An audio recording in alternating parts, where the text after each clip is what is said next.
Welcome back to Through a Glass Darkly Radio. You're listening to us on United Public Radio, and the intro music was Mark of the Doomslayer by Karl Casey at White Bat Audio. Hopefully I am not on. Okay. I always have to check to verify that I am not on mute, because sometimes things will surprise you. So good evening, everyone. Tonight and today, we're going to talk about Men in Black, various theories about them and how they manifest, etc., etc. So, tonight we're going to delve into this mystery. It's one of the most perplexing and chilling mysteries of our time. The Men in Black. Who are these shadowy figures that appear unbidden at the doorstep of UFO witnesses and experiencers? Are they agents of a clandestine government organization, extraterrestrials in disguise, or something even stranger, beings from beyond our reality? So we'll explore some of these theories, dissect various encounters, and uncover the enigma of these dark-suited sentinels of secrecy. That's a very interesting way of putting it. So the inspiration behind this is, I'm just going through this book by Nick Redfern, The Real Men in Black. There's actually some characters in this book, some of whom we've interviewed on this very podcast. So one of the people who's quoted extensively in that particular book is Alan Greenfield, who allegedly has one of the only pictures of an alleged man in black that's ever been taken. I mean, there's more than one, but and I think it's a particularly good time. Interesting. So someone's writing, when the Pope opened the door at St. Peter's Basilica, there were several men in black inside the crypt that had opened the doors from the inside. That's pretty creepy.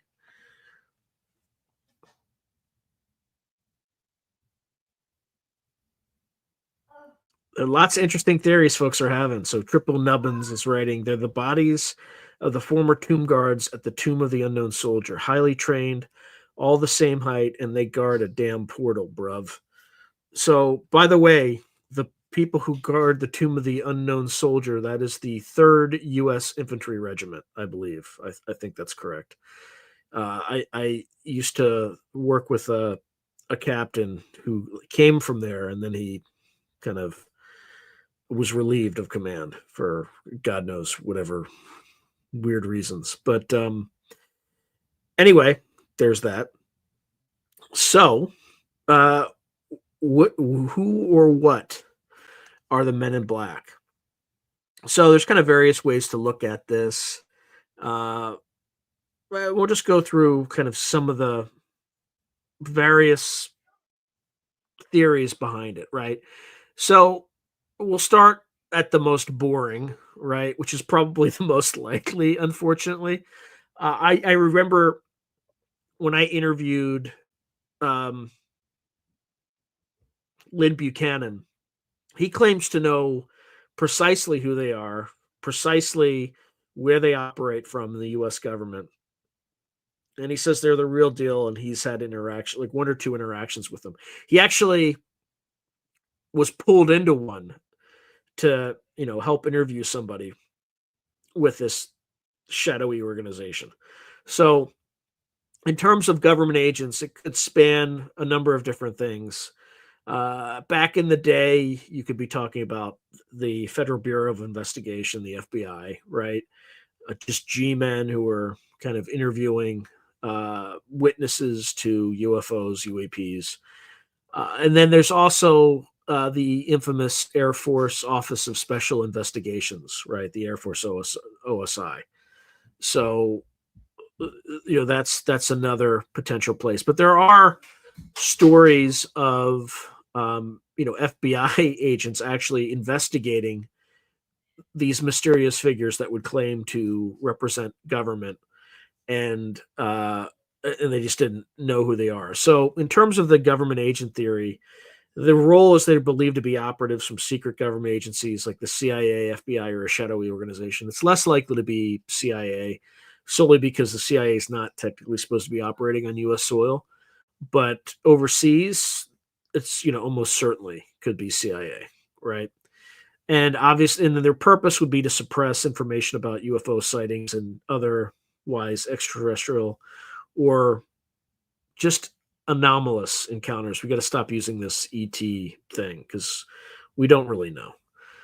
Traits, they're often described as wearing black suits, speaking in monotone, and employing various forms of intimidation tactics. And, some examples of this are the U.S. Air Force's Project Blue Book and alleged cover ups of U.S. activity. Now, there's another theory that they're just kind of ETs, okay? And the MIB themselves might be non-humans attempting to conceal their presence on Earth. Their purpose might be to ensure that humans do not uncover their activities or intentions. And their traits are typically more robotic. They have strange mannerisms, like not knowing how to operate ballpoint pens. Just really, really simple things. Or not knowing how to drink coffee, just stuff that's really strange, but just a general lack of understanding about human culture. And then, these reports, they often have unusual facial features, like, very, very pale, sometimes glowing eyes, mechanical sounding voices. Another theory is that they're interdimensional entities, right? So beings from parallel universes or alternate dimensions. Their purpose is to monitor or control human awareness of their existence. Their traits, they appear and vanish mysteriously, and their presence often coincides with paranormal activities. So when I interviewed Peter Lavenda, he claimed that he had kind of seen kind of a car go of kind of one of these people that he would have described as men in black. And he said kind of as soon as it rounded the corner and he rounded the corner, the car had just disappeared. It was just gone.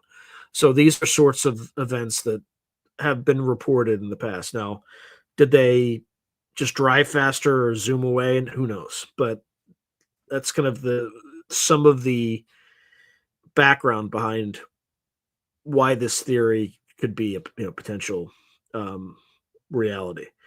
So, examples of this, there's theories linking men in black encounters with poltergeists, shadow people, or time travelers, right? So that's another potential theory behind them. So, sorry, I will get to comments soon, but I want to try to get through this and take my time with it so I can make sure I cover everything and get some good, decent content in before I start to devolve into conversation. So there can also be just paranormal manifestations, right? So they might be physical manifestations of collective fear, psychic energy, or archetypal forces. So we're talking about tulpas, egregores, and various other thought forms. And their purpose might be to serve as guardians of forbidden knowledge or as projections of the subconscious. Their traits would be that their existence is transient and difficult to document. They seem to respond to belief, right? And they also might feed on. There's an expert that's cited in Nick Redfern's book, who was an expert on, well, not an expert, but spent a lot of time in Tibet in the monastery there learning, and kind of spent a lot of time creating her own thought form. Who was like this? She imagined as a monk, and allegedly created this monk, and this monk would help her travel, and et cetera, and was real as you or me.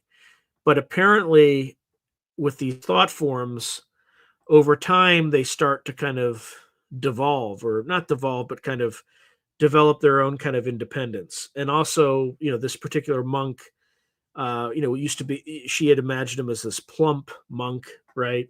And he suddenly became leaner, edgier, and would at times disappear and go elsewhere and do other things. And so it's believed that one potential manifestation of these men in black are that they're thought forms, and that they're thought forms that feed on fear. They feed on intense human emotion. So the more intense, the better. So they will deliberately put them, show up and deliberately cause fearful situations in order to feed on that fear. So you get some of that. So, and part of kind of the examples of this are stories of MIB appearing after occult rituals or supernatural events. A fifth possibility is they could be some form of artificial intelligence or biological androids, or just maybe even like Data, kind of Commander Data that you saw in Star Trek The Next Generation, sort of androids. So they could be advanced robotic or synthetic beings created by extraterrestrial or non-human, or even human hands. The purpose would be to operate without emotion or morality and suppressing UFO-related evidence. Or traits or mechanical behavior, lack of emotion, and limited interaction beyond their mission. And this is examples would be cases of where men in black have been described as behaving like machines rather than humans. And I haven't heard this. This one is kind of a new one. I don't think this was necessarily posited in. Well, maybe it was a little bit in the Nick Redfern book. Is the kind of the secret society explanation. So in his book, he talks about this guy who was obsessed with uncovering, I believe, King Arthur's burial site. And this woman in black kind of shows up at his house, knows his name, knows what he's working on, even though it's kind of a side project. He hasn't talked to anybody about it. And she tells him politely, you need to stop looking at this or looking into this. And he says, well, why? And she says, well, his burial site, which you will find if you keep searching the way you're searching, is protecting or covering up a portal. And if you disturb the burial site, you'll open that portal up to a race of beings that will flood into this world and basically devour it or, destroy it in some way. And he just kind of thanks her, and, she leaves. And she also kind of says, if you don't stop, if you don't stop doing this, we will know. And, something more malevolent will visit you. Well, of course he didn't stop, and something more malevolent did visit him. So anyway, at the very least, this entity showed itself and claimed to be part of a secret society that was protecting this thing. But maybe she was a member of a secret society, or maybe she was something else that was presuming or pretending to be a member of some secret society. But regardless, the role of these entities would be to they might belong to ancient or modern secret societies, so Freemasons, Illuminati, the Bilderberg Group, whatever. And their purpose is to control and manage the narrative about the nature of reality. It could be about extraterrestrial contact. It could be about non-human intelligences. But it's for their own gain or to protect humanity against unseen forces. The traits would be esoteric symbols, cryptic languages, and deep ties to the global power structure. And examples could be theories connecting men in black to occult groups with hidden agendas. The number 7 it could just be people are crazy, right? So psychological or hallucinatory phenomenon. So encounters might be the result of psychological trauma, sleep paralysis, or hallucinations. There's no external purpose. The MIB is just a reflection of the human psyche under stress. Reports often come from individuals already dealing with otherworldly or high stress experience, and the similarities could be to folkloric entities like the Grim Reaper or shadowy specters. I think Albert Bender, he had a particular condition that the men in black that he purported to see can actually be explained away if you look at that condition and extrapolate kind of some of the symptoms of it. Like everything he reported was basically a symptom of it. I'm not saying that's what it was, but it's one thing that you can definitely look into and find a plausible explanation. Again, if you want to learn a little bit more detail about what that malady was or whatever, Nick Redfern certainly explores it in his book, The Real Men in Black. There's also, myth and folklore. So, the MIB could be part of a modern mythos akin to earlier legends of trickster figures or demonologists, right? So just think the trickster, okay? And they might serve as a cultural tool to explain or process mysteries and unexplained phenomena. Stories like this often overlap with urban legends, reinforcing their role as modern myths. So examples could be tales that mirror older narratives about encounters with strange and imposing figures. Then you could also they could just be psyops or disinformation agents. They might be deliberate fabrications or deployment by intelligence agencies to spread disinformation, confuse witnesses, or detract attention from real UFO investigations. They often exhibit bizarre behavior that tends to undermine their own credibility, and witnesses often recount nonsensical conversations or encounters that seem designed to discredit them. A 10th thing that they could be is just other UFO researchers who want to discourage people or experiencers from talking to other researchers. And then that's why they say, don't talk to anybody. Don't do this. An 11th theory could be that there's some form of hybrid beings. So a mix of human, extraterrestrial DNA or technology, or non-human, or what have you, interdimensional. And their purpose might be to bridge two species and maintain secrecy while blending in society. They appear human, but exhibit strange physical or behavioral anomalies. And encounters where MIB are described as looking almost human with uncanny features. So those are just kind of some generic explanations. In terms of, the other thing that they could be are kind of occult or supernatural beings. So this is kind of the demonic kind of explanation. So some Men in Black encounters include elements commonly associated with occult phenomena, such as poltergeists, demons, or other supernatural entities. They may be connected to the broader realm of the paranormal rather than exclusively UFOs. Typically, there'll be unusual smells like sulfur, sudden chills, and reports of their presence triggering physical illness or intense fear. So that's kind of broadly an introduction. So let's see what the audience has to say about any and all of that.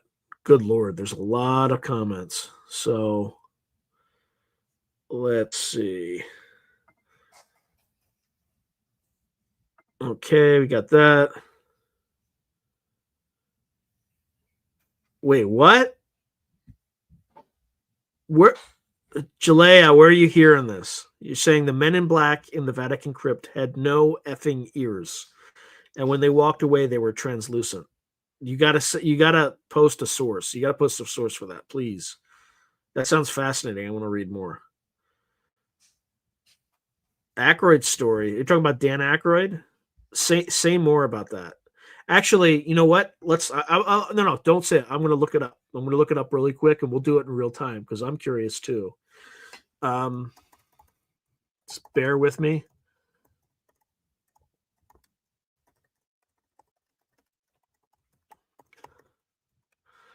All right, so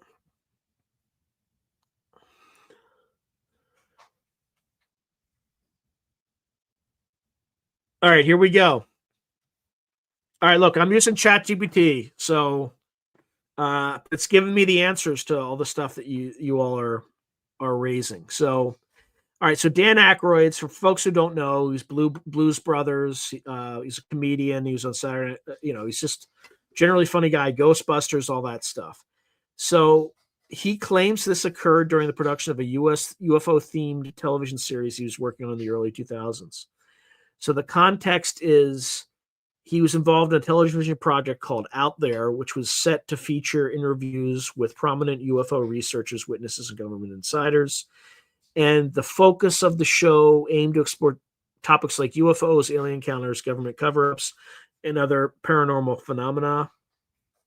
The incident allegedly received a phone call. So while taking a break during filming in New York City, he claims he stepped outside to take a phone call from Britney Spears. What? Who had called to ask him to appear on Saturday Night Live. During the call, Aykroyd noticed a black sedan parked nearby. Inside the car were two men dressed in black suits who were watching him intently.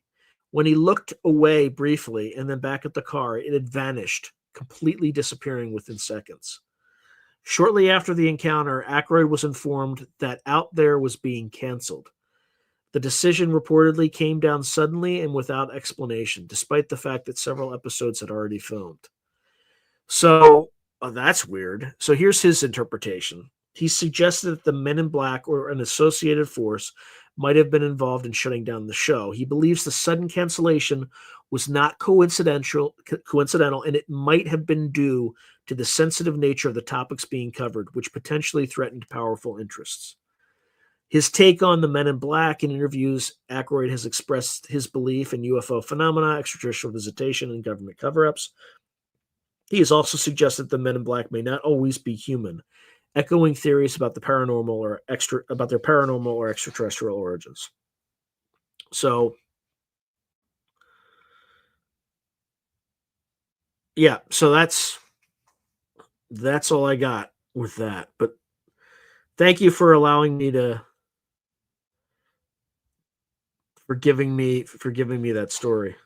Hey, Philip, good to see you, my friend. The Sammy Shaman theory. Now I got to look that up. You guys are giving me content to last for years. This is great. All right, let's. I don't know if I'll get an answer on this, but what is the Sammy Shaman theory for the Men in Black?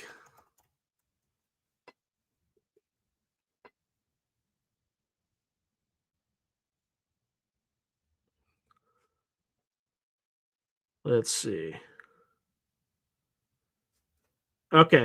All right. So so this is the Sammy Shaman theory regarding the Men in Black suggests a fascinating and lesser known cultural interpretation, tying the phenomenon to ancient practices, spiritual guardians, and other worldly beings described in Sami folklore and shamanic traditions. Here's an outline of how this theory connects to the Men in Black. Okay.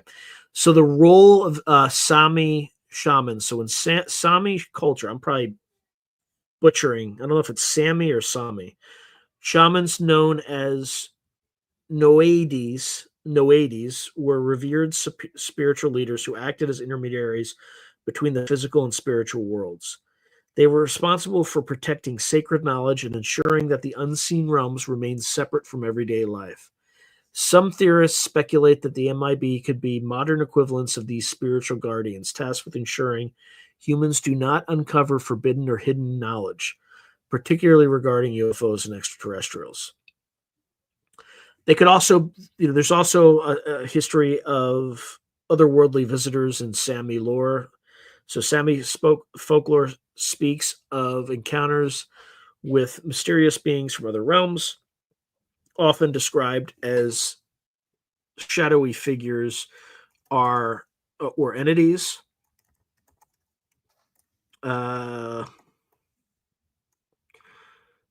These beings, like Men in Black, are often associated with secrecy, intimidation, and a sense of the uncanny, blending the physical and metaphysical. There's shifting traditions. The Sami shamans were believed to possess the ability to shapeshift or take on other forms to travel between the world or disguise themselves. MIB, the ties to descriptions of the men in black who sometimes appear inhuman, robotic, or otherworldly, as if their physical form is a disguise of illusion. I have to stop right there because that triggered another memory in me. So I was just reading. I read a bunch of books all at once and like take forever to finish them, but I'll finish like 10 at once because they're all in various places of completion. So I started reading the first book in Carlos Castaneda's series, and he talks about certain Native American tradition, and where they had this shape shifting. There was like a shape shifting tradition, and what was believed is if you see like a coyote, and it's the question is, was it carrying anything in its mouth? And if the answer is no, then it's just a normal coyote. And it's like in the first 10 pages of the book. And as I was reading it, I recalled when I was in the army way back when, out in the desert, in the Mojave Desert, in my neighborhood, there was a coyote that was just trotting down the street, and it had a baby owl in its mouth, just happy as like a pig in shit.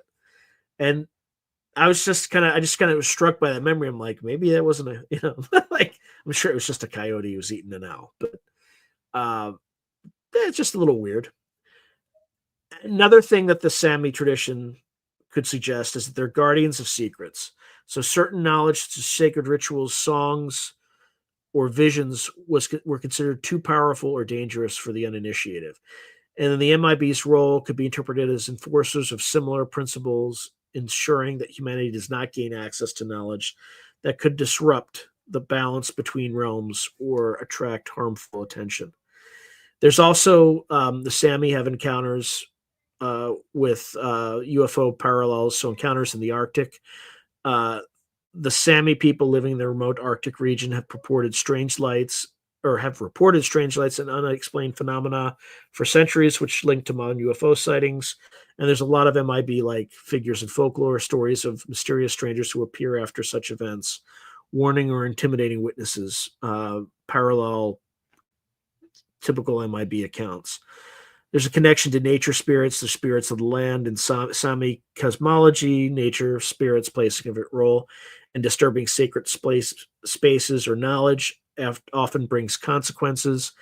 MIBs as enforcers, they may be seen as manifestations of these spirits, ensuring that humans do not interfere with cosmic or natural balances.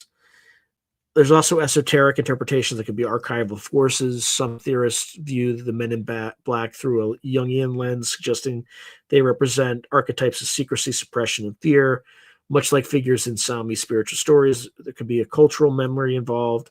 The Sami shamanic interpretations of the men in black could reflect a cultural memory of encounters with mysterious authoritarian figures, whether spiritual, extraterrestrial, or governmental. And for folks who don't know who the Sami are, they're an indigenous people native to the Arctic regions of Northern Europe, specifically Sapmi, which spans parts of Norway, Sweden, Finland, and Russia's Kolas Peninsula. I guess it sounds like Lapland, but I don't know if that's the same thing. They are known for their rich cultural heritage, distinct language group, and close connection to the natural environment. So let's just see.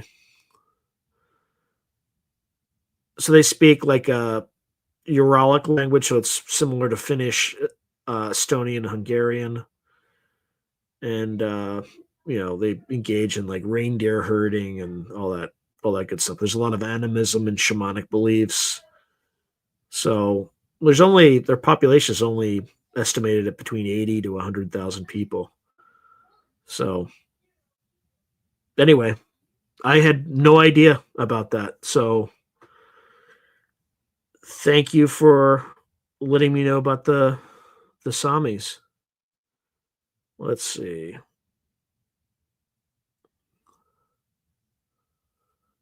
I'm just trying to find. Yeah, Sami Laplander. Yeah, okay. That's helpful. All right. Well, thank you for taking us all on that journey, Tribble Nubbins. That was I did not know any of that stuff. So let's see. Huh. Lots of crazy stories. Yeah, it's kind of the Jungian archetype. Yep. Yeah, there's also I didn't even say vampires. Like that could be the history behind vampires. Like they have to be invited in, and then when they're invited in, they drain you.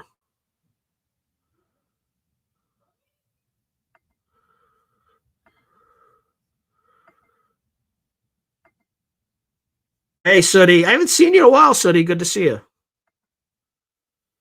Hey, Kason, good to see you. Yeah, the Bender story is well. Why don't we tell it? You guys are great. So I'm just gonna make it a little. I'm cheating. I'm cheating a little bit here. I guess it's not cheating if I tell you I'm using ChatGPT, but what happened with Albert Bender? I mean, I kind of know a little bit, but again, I don't have like perfect recall with the stuff.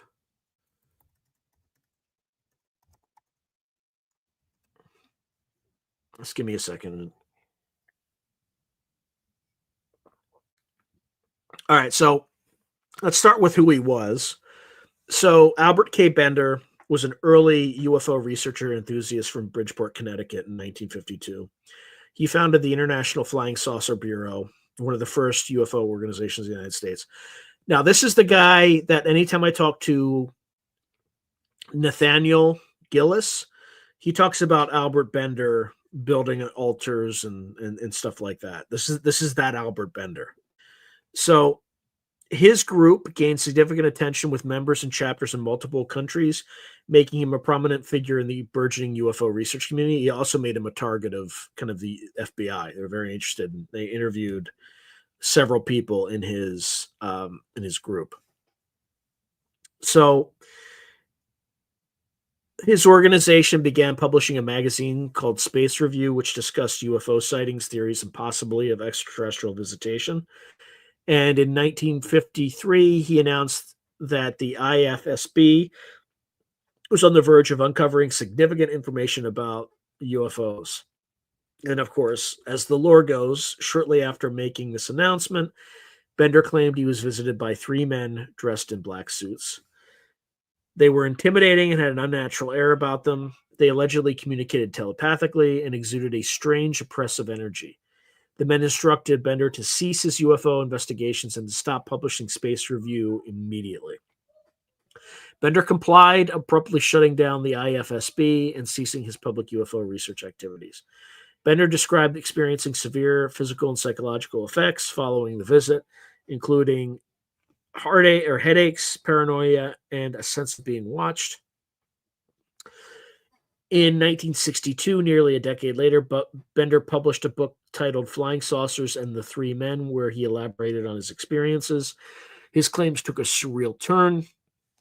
He claimed the men in black were extraterrestrial beings from another planet. They were part of a group of aliens who had been visiting Earth to extract resources and suppress human awareness of their activities. The men in black could appear and disappear at will, communicate telepathically, and induce fear and confusion. Bender claimed that he was taken aboard an alien spacecraft and shown their operation, but was warned not to disclose the full details. All right, so there are some theories that this guy is just a wackadoodle, right? Some that it was real. There are some that it was kind of actually the FBI, and then that had actually visited him, and then he took this experience and conflated it to sell books. But the fallout from doing all this was that many UFO researchers and skeptics criticized Bender's story as fantastical and inconsistent with other UFO sightings and Men in Black encounters. Some suggested he fabricated the story to explain the sudden closure of the IFSB. And despite skepticism, Bender's account became a cornerstone of MIB lore and significantly contributed to their image as shadowy enforcers connected to UFO secrecy. After publishing his book, Bender largely withdrew from the UFO community and avoided further public discussions of his experiences. So, I'm going to see the one question that we didn't cover is whether or not this was part of a I guess a condition that he had. So did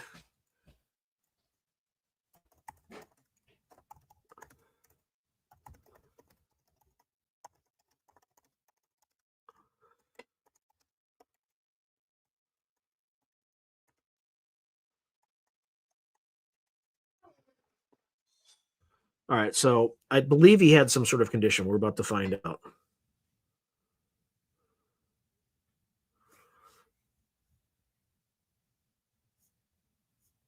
Yeah, I don't think ChatGPT is. It might be temporal lobe epilepsy.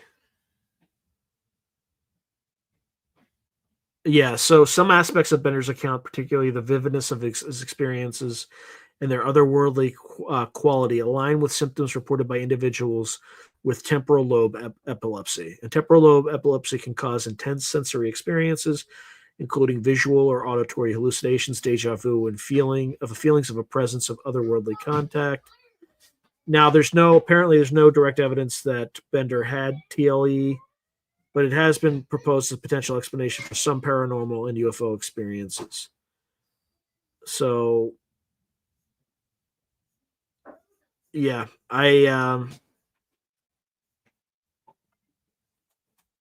so you got to take this one with a grain of salt, but that's the Albert Bender story.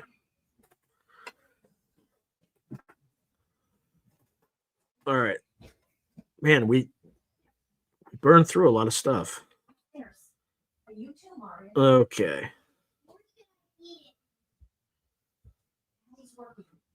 Wow. All right, you can be down and she'll be very, very good.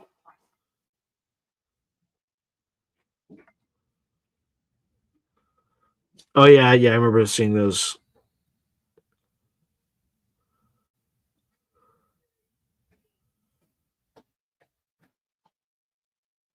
Well, what happened to that, Casson? Did it go away?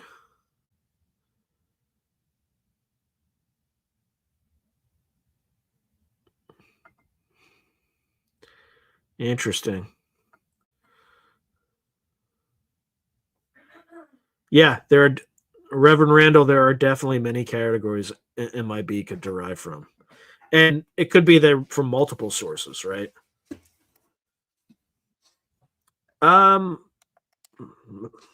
that's another rabbit hole. Let's go down another rabbit hole. You guys are making my job really easy. So let's see.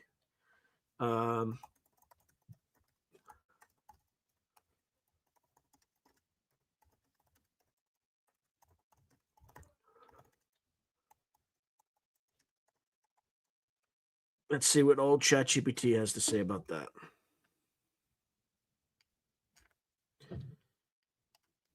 Okay, so that's actually a good question because I just did 2 interviews with Dara Mason, who wrote a book.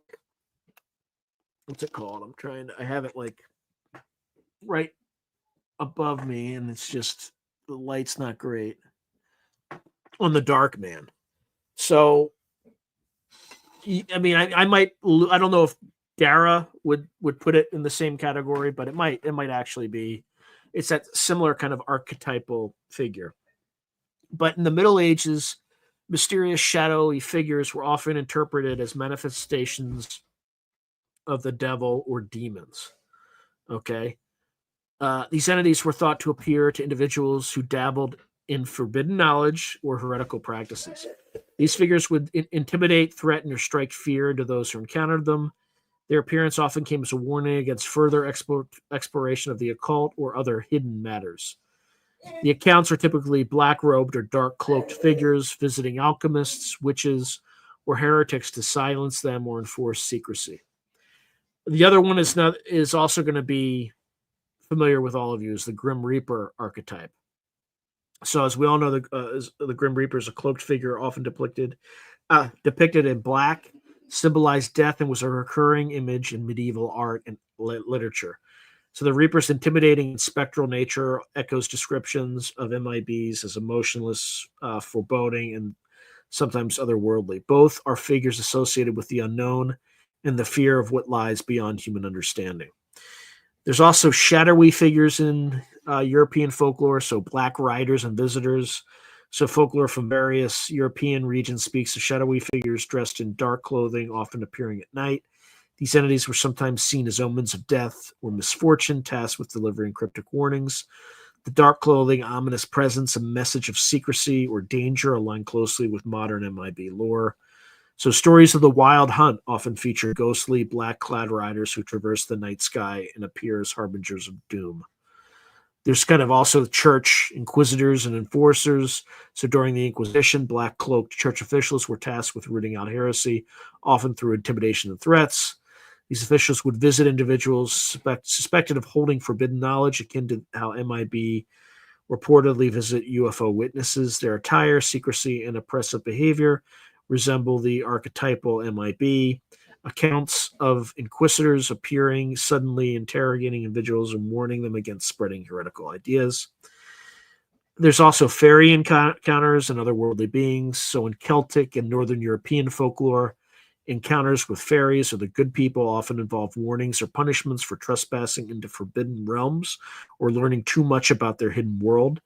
The parallels to the Men in Black, the fairy and their emissaries often dressed in dark or nondescript clothing to avoid drawing attention. So again, we talk about the Dark Man, right, who often is seen with cloven hooves and was and as you'll see in those future interviews, was often seen as of the Fae, right, a member of the good people. They were known for their ability to appear and disappear suddenly, similar to modern MIB accounts. Folklore includes stories of dark, mysterious figures who delivered cryptic messages to those who encountered fairy rings, secret groves, or other supernatural phenomena. They're also like alchemists and keepers of forbidden knowledge. Alchemists in medieval Europe often claim to have encountered shadowy figures who warn them against revealing secrets of their craft, such as the Philosopher's Stone or the Elixir of Life. These mysterious figures discourage the purpose or the pursuit of dissemination of esoteric knowledge, much like the MIB's alleged role in UFO suppression. The attire of these figures was often described as dark and formal, consistent with Men in Black appearances. Legends surrounding the Rosicrucians, or secretive Hermetic orders, include tales of mysterious protectors of knowledge. There's black monks or phantom figures, so haunted monasteries. Many medieval ghost stories involve black-clad monks or spectral figures haunting sacred sites. These entities were often seen as guardians of hidden knowledge or avengers of desecration. The haunting nature of these figures, their dark attire, and their connection to secrecy and hidden realms echo modern Men in Black characteristics. So there's a very long, meandering answer to what they're even reported in medieval times. Depending on your interpretation, yes. Let's see. Yep. I'm like, I must be way behind. Oh, wow. So Soulite US Expat writes, in The Giants of Stonehenge in Ancient Britain by Hugh Newman and Jim Vieira, it says that the remains of King Arthur have been found and he was a 10-foot giant. Merlin was a giant too, apparently. Yeah, seriously. Shape-shifting Sami shaman. Shape-shifting Sami shaman. I can't do it 10 times though. Yeah, the whole drone thing. I mean, it's just the federal government continues to beclown itself. But I repeat myself.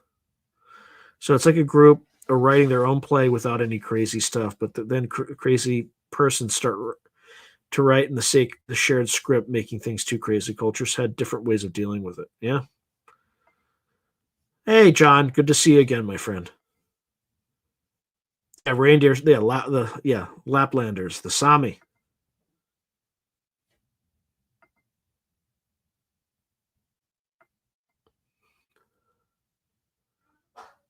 Huh.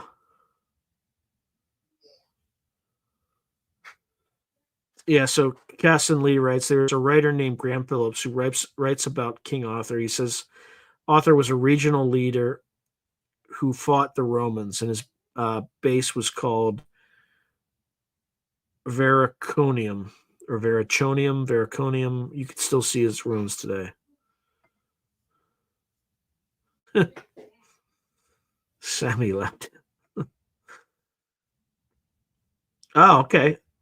Oh, cool. So fascinating story. I had a somewhat similar experience or close to an MIB encounter, but it's too much to comment. But basically, a black Escalade, but without the Escalade logo was on my tail, then gone. Interesting.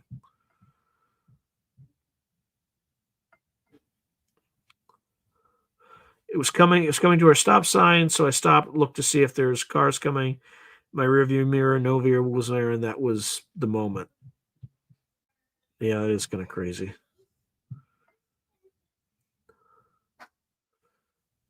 Bender's weird home. Okay, let me see.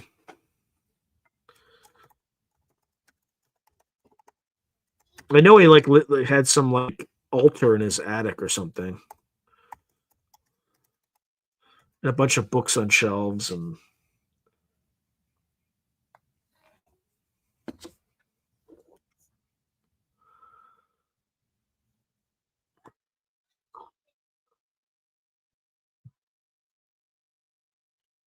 Oh, I wasn't expecting that. Albert K. Bender's home, often referred to as the quote unquote Chamber of Horrors by those who knew him, was a reflection of his fascination with the macabre, the occult, and the supernatural. The atmosphere and decor of his residence provide intriguing context for understanding the mindset and his mindset and his famous encounter with Men in Black. All right. So it's located in Bridgeport, Connecticut, dubbed as the headquarters for the International Flying Saucer Bureau. And by the way, that's where the bridge. Oh, maybe that's a different Connecticut. Okay, so the room where he conducted the UFO research, his UFO research and hosted meetings, was transformed into a bizarre, spooky sanctuary. So the walls were adorned with eerie and occult themed decorations, including images of ghosts, demons, and other supernatural entities. Bender incorporated glow in the dark paint and decorations to create a spectral, otherworldly ambiance. Skulls, bones, and other macabre items were displayed prominently. The room was dimly lit, enhancing its ominous and unsettling atmosphere. The decor likely reflected Bender's deep interest in the paranormal and supernatural, as well as his belief in the otherworldly nature of the UFO phenomenon. Bender reportedly conducted rituals in his room, attempting to contact extraterrestrial beings or unlock hidden knowledge. He was said to have used candles, incantations, and esoteric symbols, blending elements of occult practice with his UFO research. Some researchers have speculated that these rituals may have played a role in triggering his encounter with the MIB or shaped his interpretation of the event. And spending so much time in that environment could have heightened his susceptibility to fear of paranormal hallucinations, given his intense focus on the UFOs and the occult. Could be the echo chamber effect. The room's atmosphere may have amplified his beliefs and made him more prone to interpreting ambiguous experiences as supernatural or alien encounters. Those who visited his home often remarked on how unnerving and surreal the environment was. Some saw it as quirky reflection of his interests, while others viewed it as unsettling or overly obsessive fixation of dark times. The space's spooky atmosphere might have influenced how witnesses described or remembered their interactions with Bender, possibly feeding into the mythos surrounding him. And the eerie atmosphere of his home may have influenced how he experienced and later described his MIB encounter, especially given his surreal and otherworldly elements. So the decor and rituals suggest Bender was deeply invested in the supernatural and UFO phenomenon, possibly blending the two in his interpretation of events. His Chamber of Horrors has become part of the legend surrounding his story, is often cited as evidence of his eccentricity and his immersion in the world of the strange and unexplained. Yeah, I wasn't expecting that. This Chamber of Horrors. Yeah.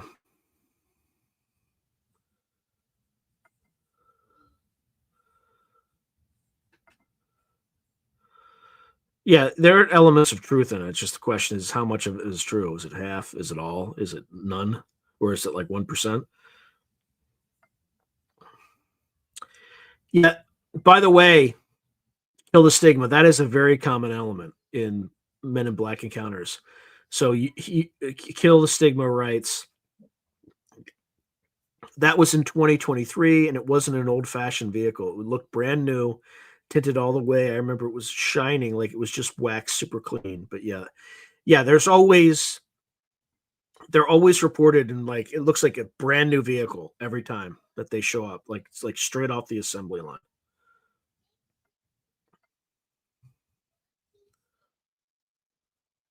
Hi, Nat Anna Jones.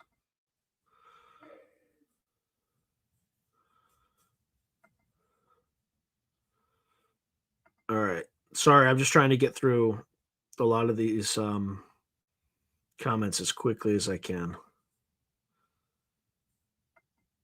However, if you do a super chat, super sticker, super thanks, I will get to you much faster. The Haunted Stanley Hotel. Yeah, that's on my bucket list, I think. Well, I don't have a bucket list, but if I did, it would be on it.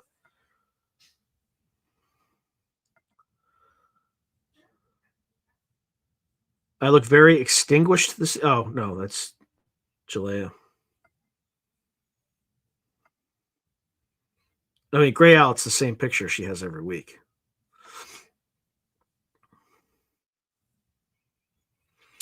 Roger, if I could make a living doing this, I would absolutely visit all these sites, and I would take a lot of the people that I interviewed with to the like, could you imagine like touring one of these places with like Steve Mera and like Barry Fitzgerald and you know someday I would do something like that.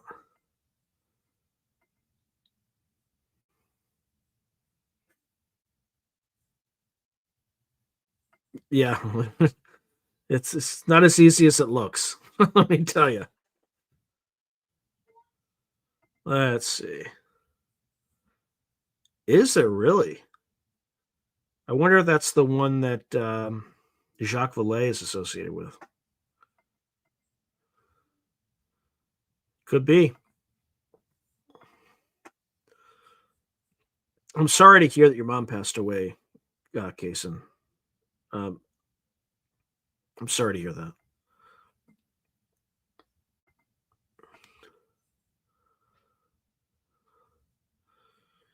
If a less referred to in the literature as a shiny shoehorn man. What? All right, here now. I can't let that one go. Hold on. What is the shiny shoehorn man associated with the Men in Black?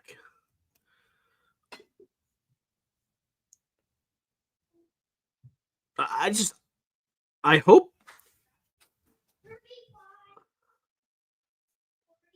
Okay, it's taken longer than normal to think. All right, so the shiny shoehorn man is an intriguing and often bizarre aspect of Men in Black lore, tied to the surreal and unsettling nature of MIB encounters. A figure embodies the strangeness that often accompanies these stories, where seemingly mundane objects or actions take on eerie and inexplicable qualities. Here's an explanation of this figure and its context. So the story originates from a report where a man claiming to be associated with the Men in Black displayed peculiar behavior involving a shiny shoehorn.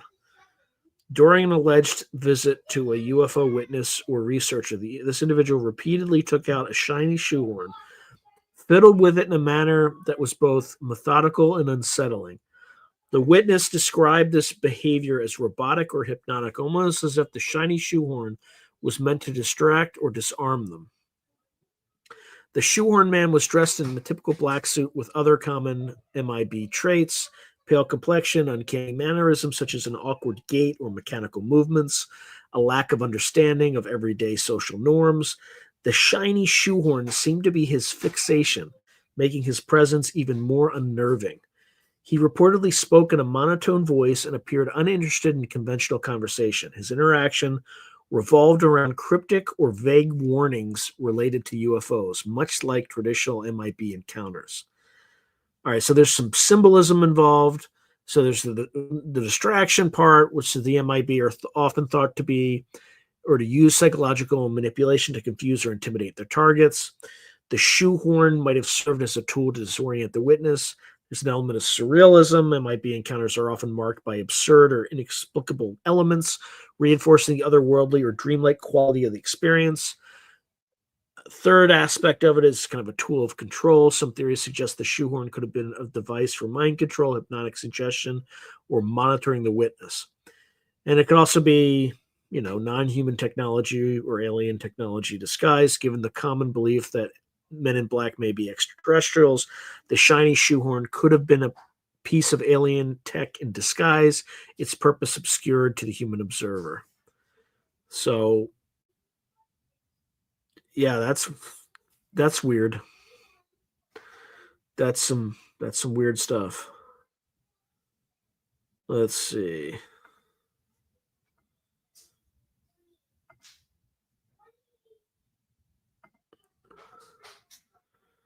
Yeah, aliens in the attic.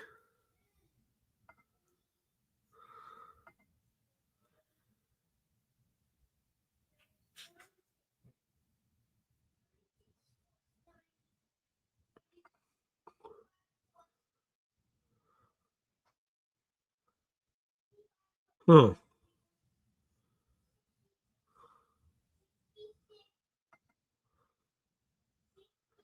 So Bender also did a ritual to talk to ETs with followers. I can't remember the details.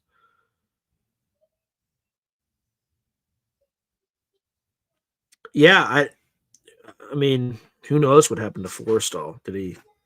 Why did he commit suicide? Or did somebody throw him out the window? I've tried it before. I went to just outside Skinwalker Ranch. I'm sorry to hear that. Take care of yourself, Kason. Oh, yeah, he's extremely intelligent. Dan Aykroyd. I'd love to have him on the show.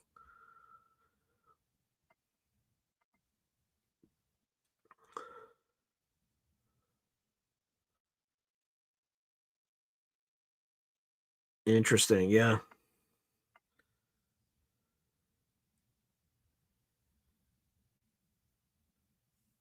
Yeah, I have the book. It's called I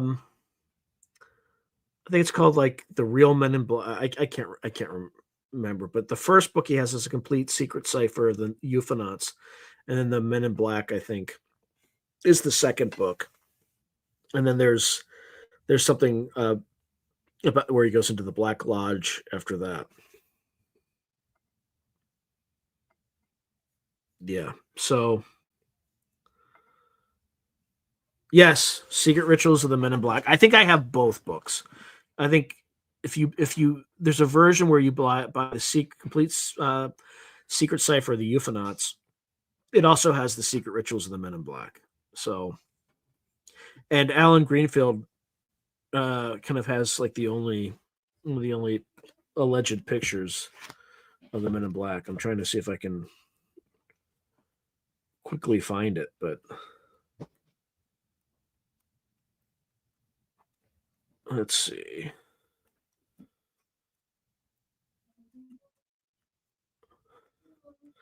I mean, I'm gonna have to get really lucky.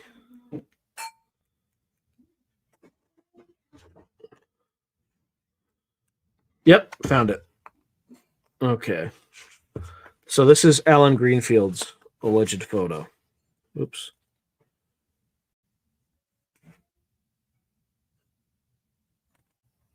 Where he just caught one of these guys pretty quickly. So who knows? But that was taken by Alan Greenfield way back in, I think, the 60s.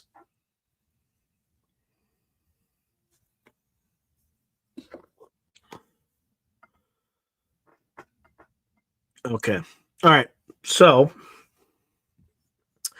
Let's see. Let's see what other information. Let's see.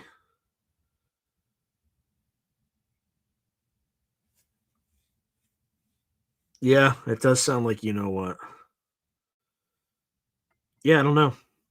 That's the enigmatic person that they were trying to find, and why can't I remember the name of that? They did like a documentary where they went to Kentucky, and I can't remember the name of the couple that did that. But uh, however that documentary did, Alan Greenfield told me that they bought a house with the proceeds, basically. So it did very well for them. Okay, so um, I'm going to ask if have there been any reports. I doubt it's going to say anything, but I'm going to try of Men in Black during the recent drone flap in New Jersey.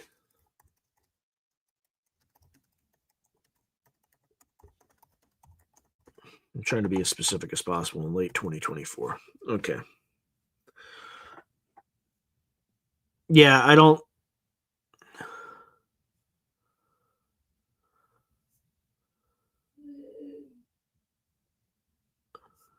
So here's what it says.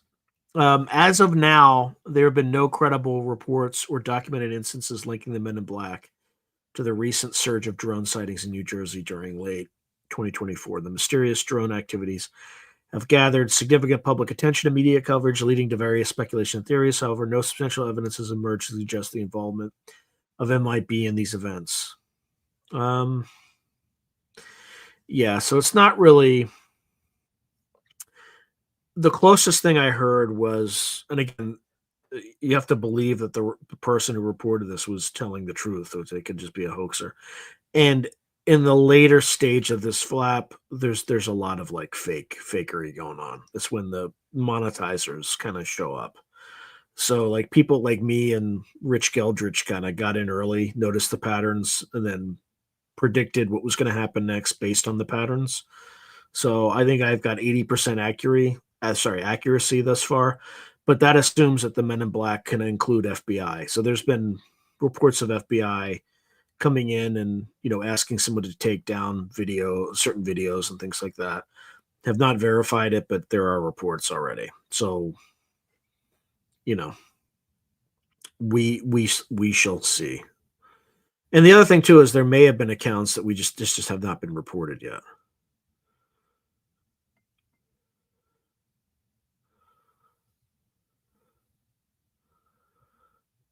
Yeah. There's a lot of stuff that doesn't look right in the skies for a lot of these events. Yeah, I believe that in the UK, they're probably Ministry of Defense people or MI6 sort of stuff.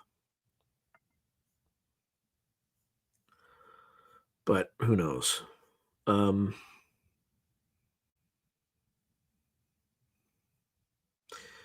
the other interesting thing is that apparently people who read uh, that book tend to get influenced by the phenomenon. But let's see.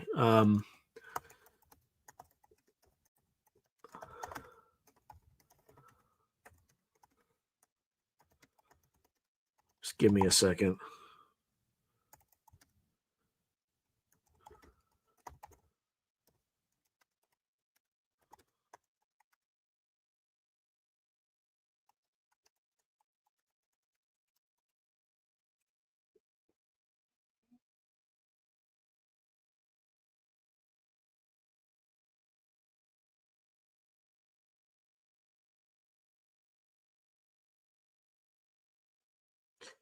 Yeah, I ChatGPT is not really giving me much on that one. So, so this book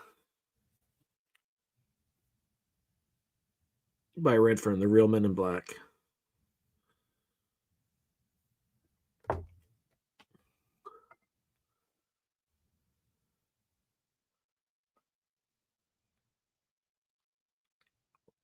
Yeah, I can't remember who that person was, but I do recall something like that.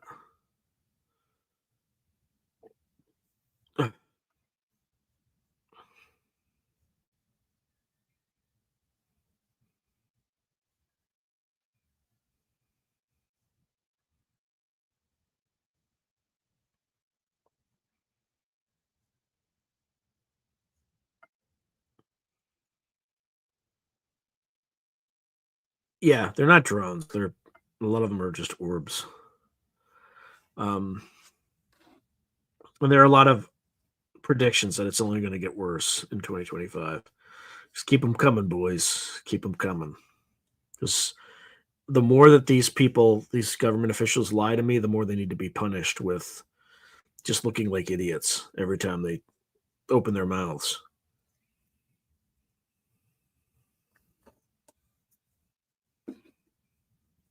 Or not, I mean, either idiots or just liars. Because, I mean, most cases are just liars. So let's see. I wonder when the latest or the most recent Men in Black report was. Let's find that out.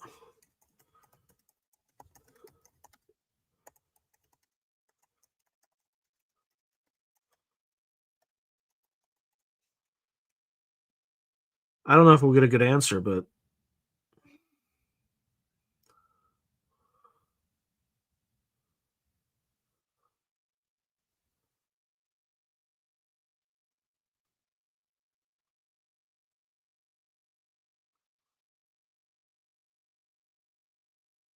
yeah. So hasn't been a lot of reports in recent years.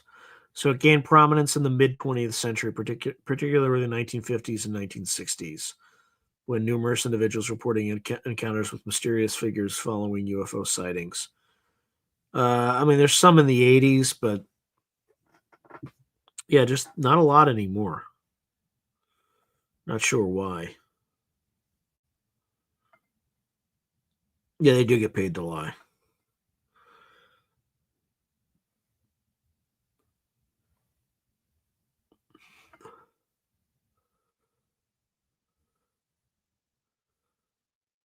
Interesting.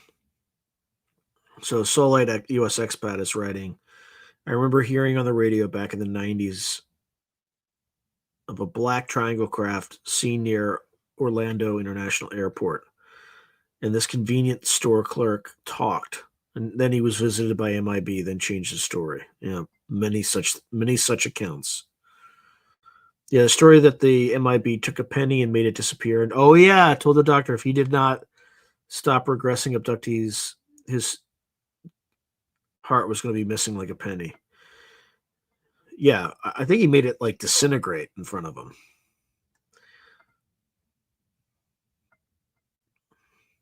But then I think it's at the same MIB encounter, the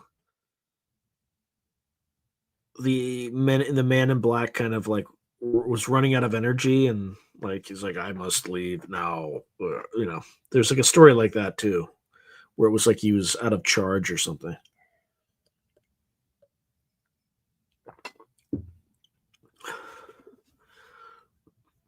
I cannot quite remember.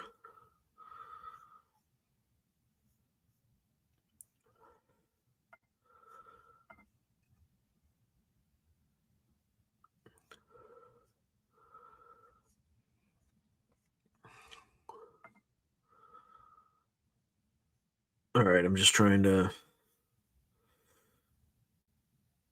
What else do folks want me to look into on this in this particular topic?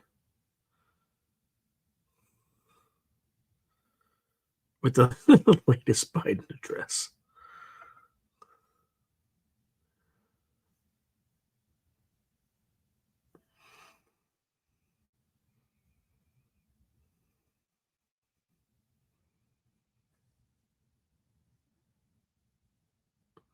I mean, in completely unrelated news, I never expected um, Elon Musk to go from hero to zero in 3 days, but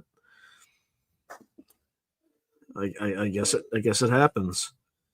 You know, trying to argue that the H-1B visa people are smarter than Americans is when it's obvious that many of them are very good, but the clear reason that corporations bring them over is because they're effectively the modern equivalent of indentured servants, right? Where it's like work, or else we send you back, or else you go back. And they're super cheap, and they just debase U.S. engineering salaries. That's why that's why Elon Musk likes them. Yeah, he did pass today. I didn't see much about it though, but he apparently had that briefing.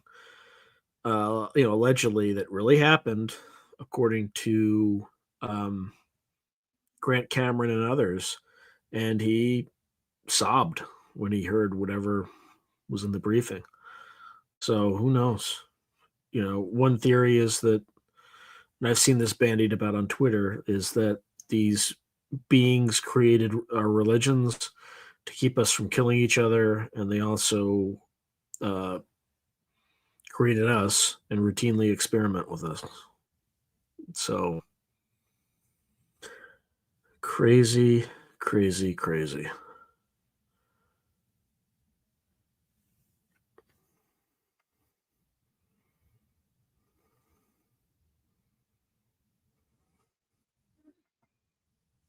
Yeah, they're just like a non-human species trying to pretend like they're human. Like humans put on like animal costumes and try to blend in with the baboons.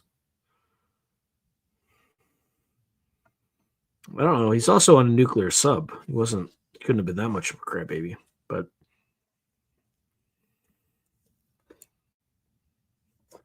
he was around forever though. He lived ripe old age. He had a terrible presidency, but other than that, he seemed like a pretty good human being. So sometimes you don't get fair shakes in life, and I don't think he necessarily got a fair shake.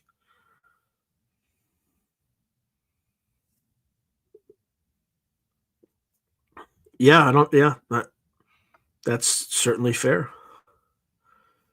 That is definitely fair.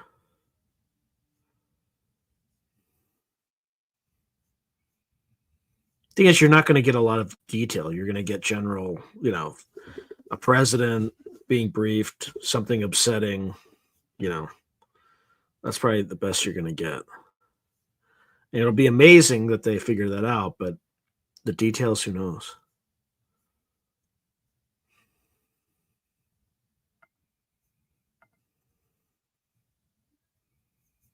What else do folks want to talk about?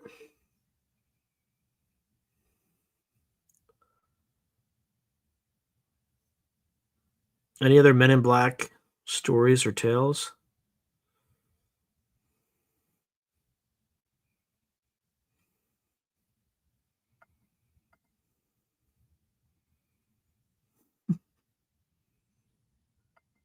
Yeah.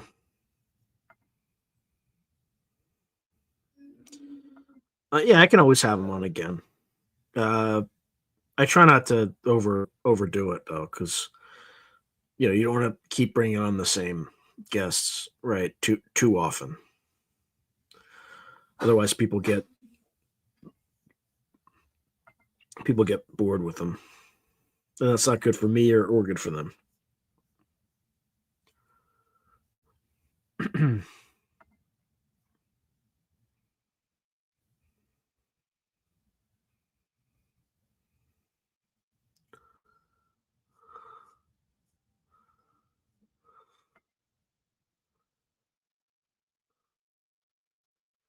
Let's see.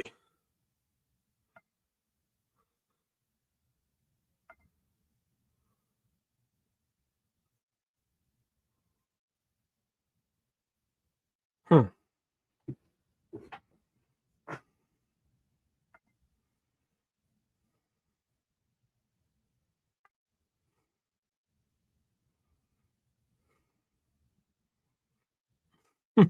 No. So Tribble Nubbins is writing. Why are the MIB waxy? I think that's a key feature. Do you know anyone alive who gets waxy? No, not at all. Uh, I haven't had time. to come up with anything. I mean, there's a bunch of folks that I am trying to get on, but for one reason or another, they push something off. I'm in discussions with Paul Stonehill. He's like a Soviet or Russian. He does like Russian UFO stuff. Who else? Michael Herrera. It keeps getting pushed off. Same thing with Mario Woods. Yeah, there's a list of a few. I just have to keep going back to. Hopefully Danny Sheehan at some point.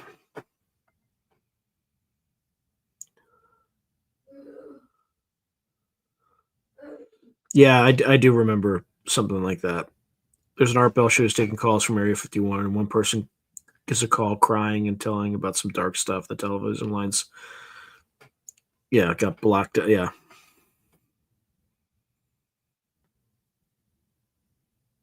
Oh man, that sucks. Well, happy birthday. I'm sorry you have to work on New Year's Eve.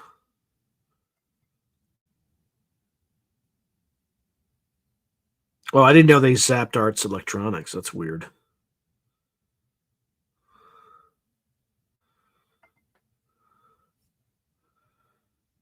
They could be.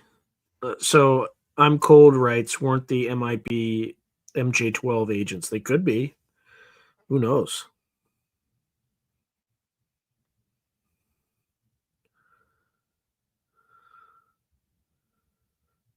No, I have not seen that episode with Scott Roeder and the Experiencer who thought he might have video captured from on board a UFO. I have not seen that.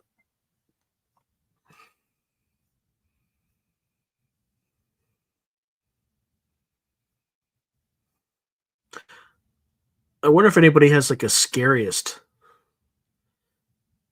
MIB encounter.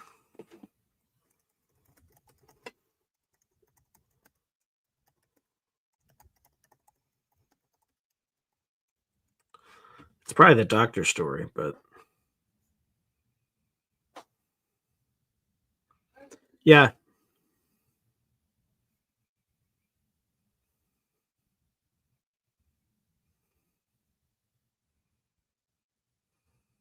Yep. Yeah, I touched on elements of it, but I'm just going to go over the story because we actually have a person associated with it. So, one of the most terrifying stories is the infamous Dr. Herbert Hopkins encounter in 1976. And the story stands out for its surreal and deeply unsettling nature, encapsulating the fear and mystery surrounding the Men in Black phenomena. So, Dr. Hopkins was a respected psychiatrist and hypnotist from Maine who in 1976 was working as a consultant on a UFO abduction case. One evening, while alone at home, he received a phone call from a man claiming to represent a UFO research organization. The caller asked if he could visit to discuss the case Dr. Hopkins was consulting on, and Hopkins agreed.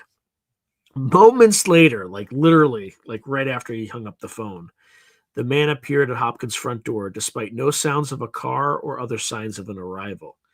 He was dressed in a black suit, white shirt, and black tie with an unnerving, pale complexion, no hair, including eyebrows, and unnaturally red lips as if painted on. The visitor exhibited odd, robotic mannerisms, speaking in a slow, monotone voice. His movements were stiff and mechanical, enhancing the feeling of otherworldliness. During the visit, the man instructed Dr. Hopkins to destroy all of his UFO-related research and files. To demonstrate his power, the man in black performed a bizarre act. He removed a coin from his pocket, told Hopkins to watch it, and seemingly made it dematerialize, saying, "No one on this plane will ever see that coin again." The implication was clear. Hopkins would face the same fate if he did not comply. The man's departure became increasingly unsettling as he stood up to leave.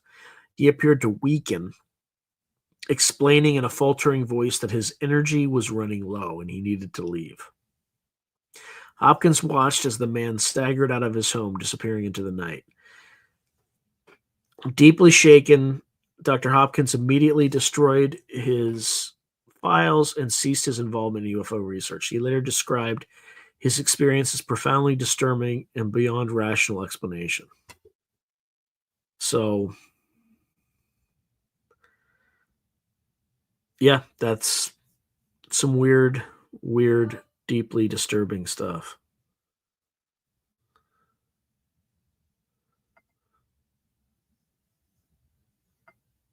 Yeah, we'll see. We'll see if I can get Streamer on again, but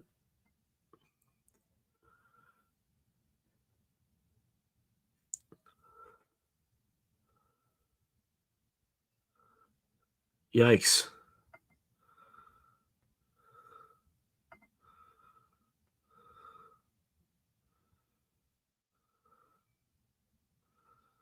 Huh.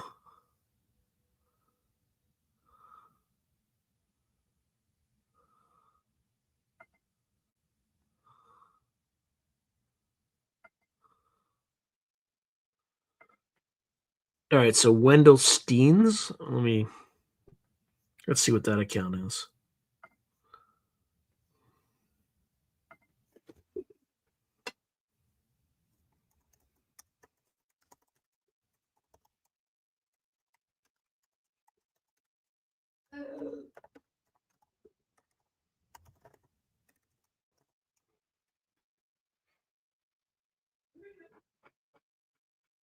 Yeah, let's see. Oh, Stevens, maybe.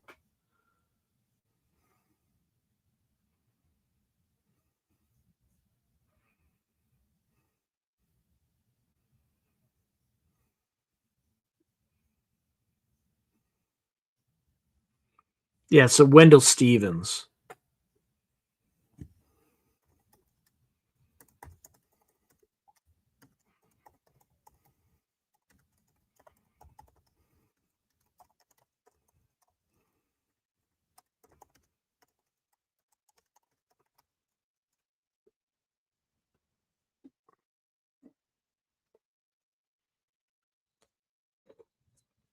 All right, so let's start with who he was. So Wendell Stevens served as a pilot and officer in the U.S. Air Force, where he was exposed to classified projects and intelligence, sparking a lifelong interest in UFOs. During his service in Alaska in the 1940s, he reportedly had access to data from radar systems that tracked unidentified flying objects. After leaving the military, Stevens dedicated himself to investigating UFO sightings and extraterrestrial contact cases, amassing one of the largest collections of UFO photographs in the world. He authored numerous books and reports, often focusing on high-profile contactees like Billy Meyer. So, Stevens often spoke about being under surveillance due to his UFO research, suggesting that his work had attracted the attention of government agencies or shadowy organizations. He described strange incidents where he felt watched or where his phone lines were tapped. He became deeply involved in the Billy Meyer case, a controversial and widely publicized story of extraterrestrial contact in Switzerland.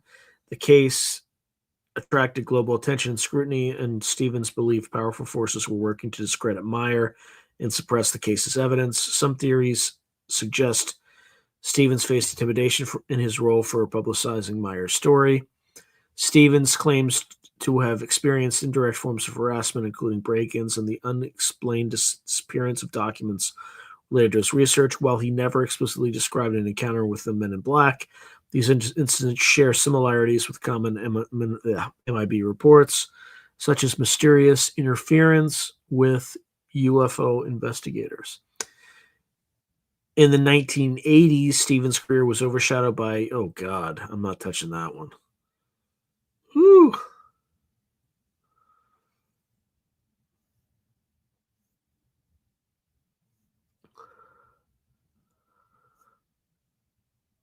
Okay, yeah, you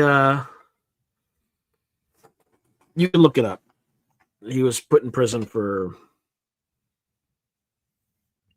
stuff that's not remotely funny. And I'm not going to talk about it.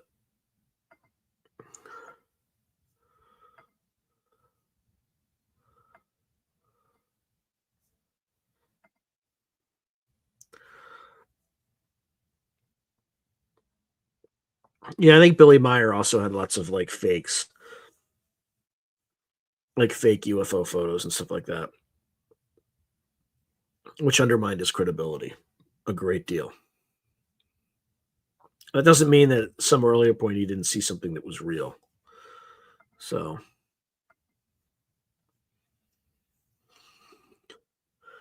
what else? Any other Men in Black stories folks want me to explore? I feel like we kind of covered a lot of ground tonight, and I'm kind of like, there's got to be more. I just don't have it at the tip of my fingers yet.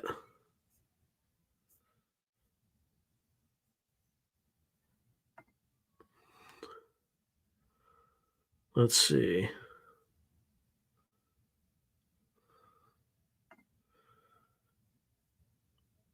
Yeah, I think his initial photos may have been real, but yeah, 100%. Some of them were real, but then he faked a bunch of the later photos. Oh, really? Could be the case. Yeah, Billy Meyer's one of those cases you got to be super, super careful about.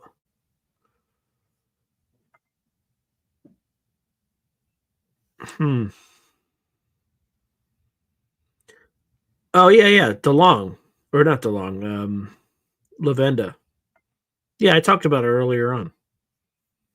He's got like, yeah, where the two women in black showed up in his house, and then he tried to chase him, but somebody had like blocked him in or something. Um, but yeah, absolutely. Let's see.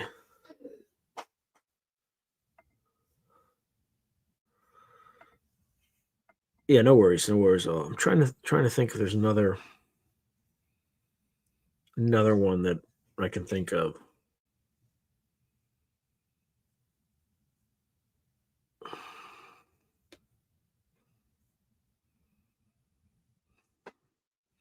No worries.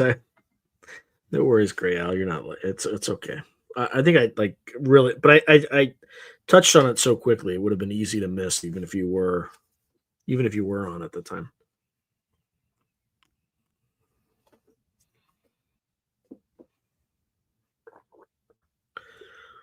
Yeah, I'm trying to remember. I had something I was going to look up, but now I completely forget it. I don't know anything about country western singers, so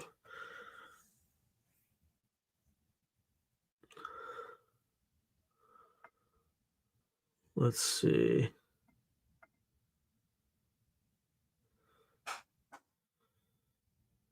Huh. Oh yeah, I don't know that. Oh, I mean, let's look. Let's look.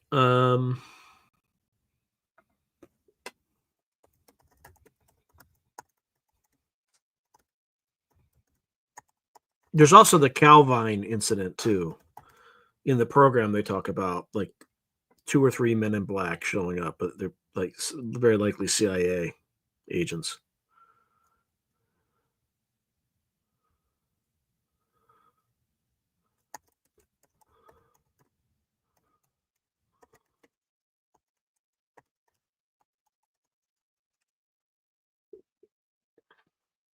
I completely butchered the Rendlesham Forest incident.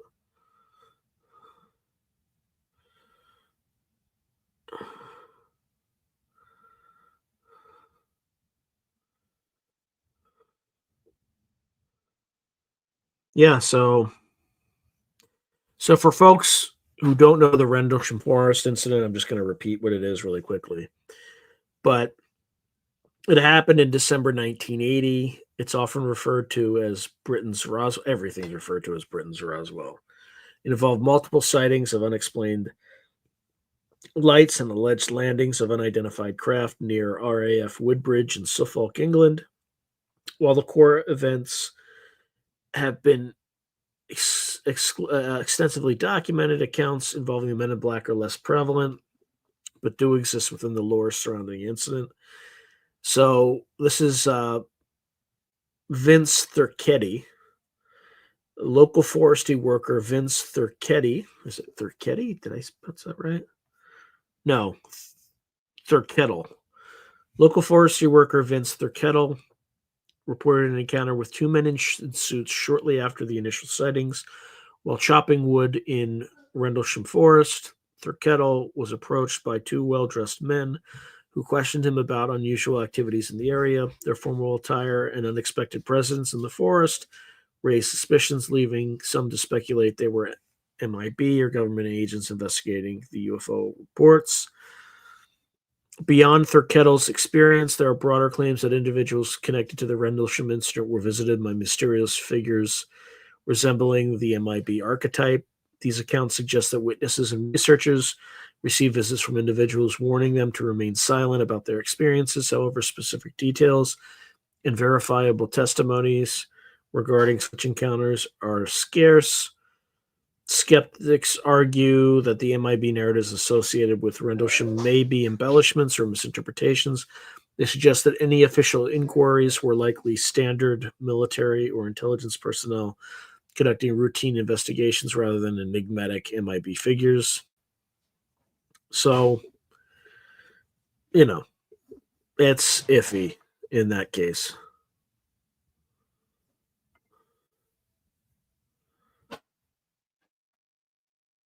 Johnny Sands was a country western singer.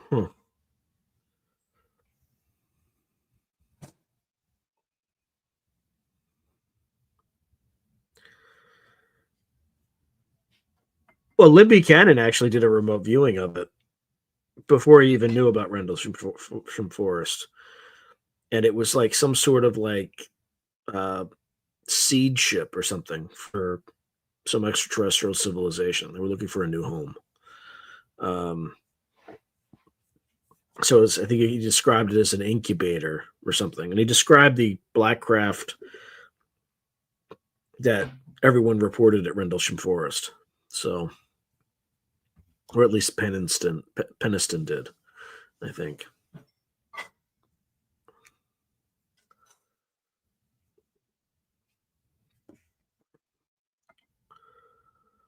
All right, let me take a look at Johnny Sands.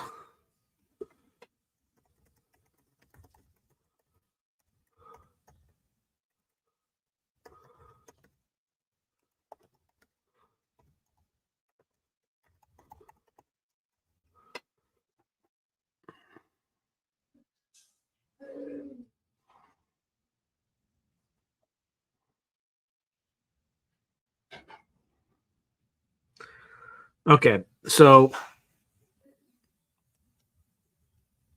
Johnny Sands was a country and western singer who reported a bizarre and unsettling encounter with two mysterious men following a UFO sighting. Here's the kind of the story. So this happened in January 1976. Johnny Sands claimed he had seen strange lights in the Nevada desert near Las Vegas. The object reportedly hovered, emitted a bright light, and performed movements that defied conventional aircraft. Shortly after the UFO sightings, Sands was approached by two men who fit the classic descriptions of the MIB. Both wore black suits, white shirts, and black ties. They had an odd, unsettling appearance, described as having quote-unquote oriental features, but with very pale skin and an unusual waxy quality. There's that waxy description of skin. The men behaved strangely, asking him questions in monotone voices and using stilted formal language. The men asked Sands a series of bizarre and seemingly unrelated questions, including inquiries about his personal beliefs, his singing career, and the UFO sighting. They displayed limited understanding of human norms, struggling with common expressions or conversational flow. At one point, Sands claimed the men issued a veiled threat, warning him to forget what he had seen in the desert. He interpreted their behavior as an attempt to intimidate him into silence about his UFO experience. Sands noted that the men moved in a robotic or mechanical manner, lacking the fluidity of normal human movement. They seemed to struggle with basic gestures and actions, further fueling suspicions that they were not entirely human.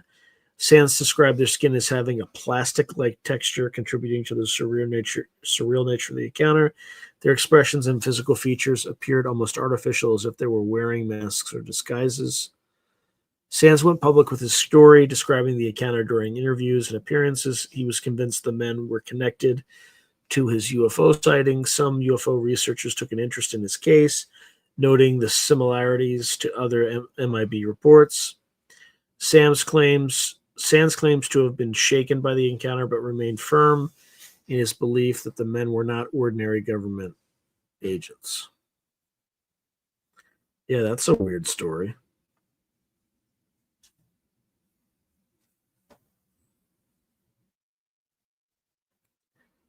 Let's see.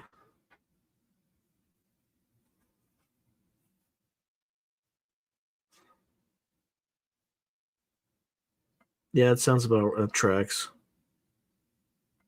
Country and Western. That's right.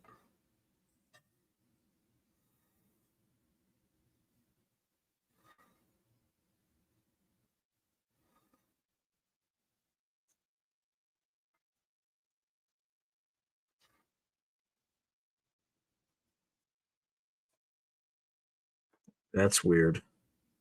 So I'm Cold writes, I remember one of the witnesses was working on base when he was called for an interview by two strange men. They took him to an old farmhouse on base.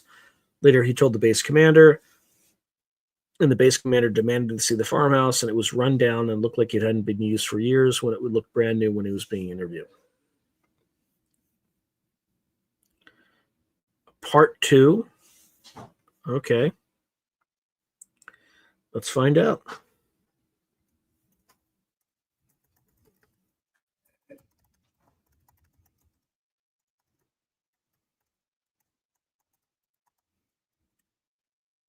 I'm going to find out.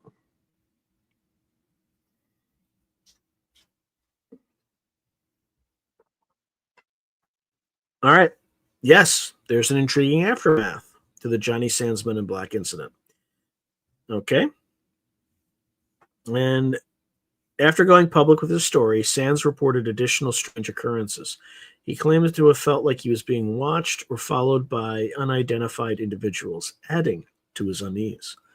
Sands allegedly received a series of cryptic phone calls from anonymous sources. These calls reportedly included threats, warning him to stop speaking about his UFO experience and the MIB encounter. The voices on the call were described as emotionless, further reinforcing the eerie nature of the situation. Oh, how about John Keel's experiences?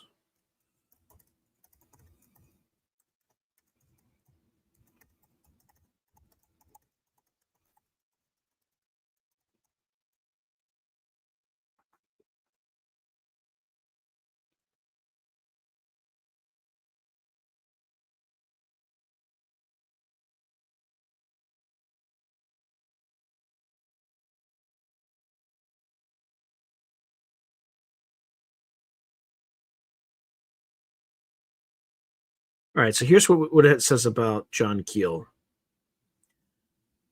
All right, so he had kind of three sorts of theories about Men in Black. One, that they were not necessarily government agents. Keel believed that the Men in Black were not standard government operatives, but something strange or possibly connected to UFOs, interdimensional beings, or paranormal forces. He often referred to them as part of a phenomenon he called the ultra-terrestrials, beings who exist alongside us, but in a different reality or dimension. He theorized that the Men in Black acted as enforcers to suppress UFO sightings or other paranormal events, keeping humans from delving too deeply into forbidden knowledge. Keel suggested the MIB had supernatural characteristics, often exhibiting bizarre robotic behavior, physical oddities, and an uncanny ability to appear and vanish suddenly. Okay. So during his investigations, Keel frequently received mysterious phone calls from individuals who seemed to know details about his research or even events in his personal life. These calls were often garbled, nonsensical, or contained strange voices that didn't sound entirely human. Keel suspected that some of these calls were connected to the Men in Black or other entities tied to UFO phenomenon. Keel reported being followed and surveilled by unknown individuals during his investigations, though he wasn't sure if there were government agents or UFO related entities or paranoid delusions caused by the high stress nature of his work. His accounts of intimidation resembled classic MIB tactics. While he was investigating the Mothman sightings in Point Pleasant, West Virginia in 1966 to 67, Keel documented numerous Men in Black encounters reported by local witnesses. Residents described being visited by men in black suits who asked strange questions, displayed peculiar behavior, and warned them not to talk about their UFO or Mothman sightings. There's several examples of this. A Point Pleasant woman reported a visit from a man in black who appeared almost mechanical in his movements and speech. He seemed unfamiliar with basic human behaviors, such as how to hold a pen. Another witness described a man with an unnaturally pale complexion and glowing eyes who interrogated her about her UFO sighting. Keel observed that the men in black often appeared shortly after a sighting or encounter, reinforcing their role as suppressors of the paranormal.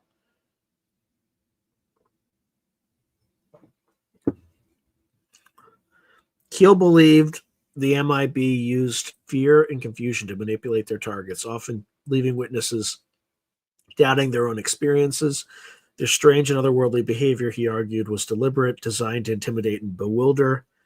Keel leaned toward the idea that the MIB were not human, but manifestations of a larger, incomprehensible intelligence.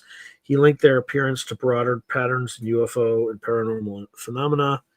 Keel saw the MIB as just one facet of multifaceted phenomena involving UFOs, cryptids like the Mothman, and other anomalies. He believed these were interconnected, possibly orchestrated by extraterrestrials or other unknown forces. So there's that. Okay, let's see.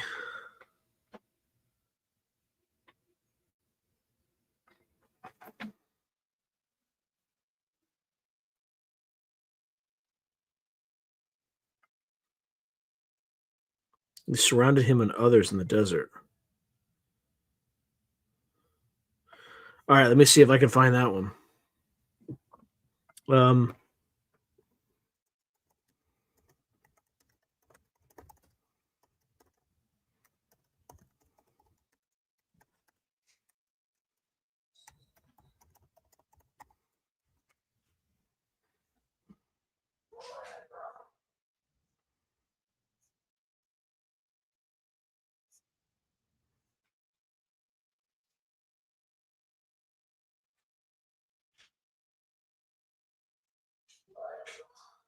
Hmm.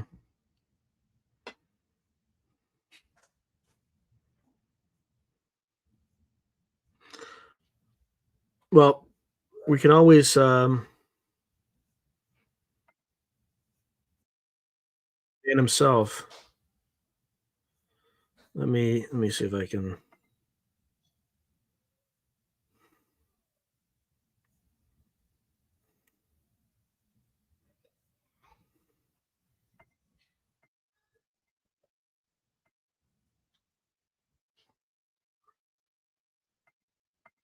Okay.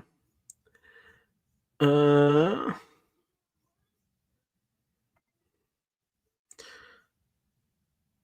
Trying to do this in an intelligent way.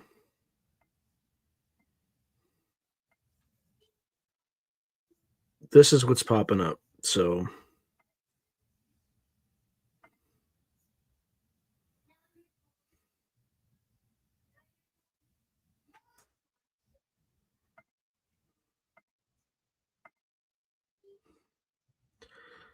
okay.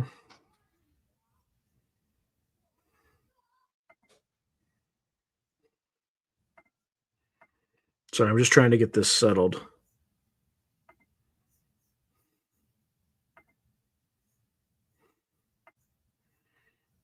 All right, let me know if y'all can hear this.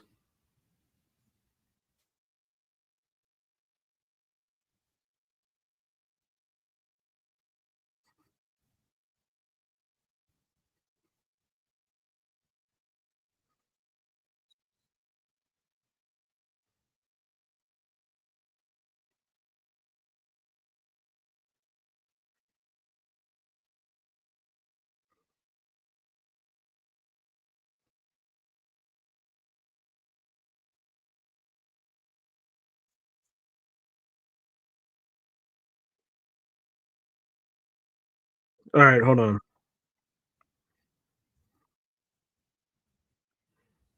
It sounds like it's BS anyway, though. Like this particular. Um, you gotta love how it just sometimes just. Let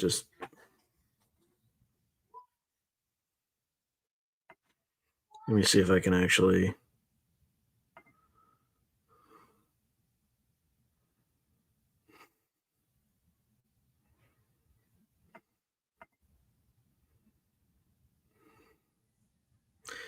Yeah, I don't. I'm not gonna. I'm not gonna try to figure it out. It's just I'll just be wasting time.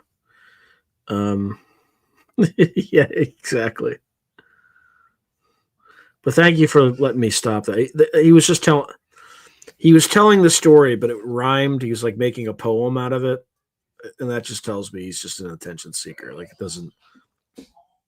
That doesn't enhance his credibility to me. It actually severely damages it. Yeah, yeah, not great stuff.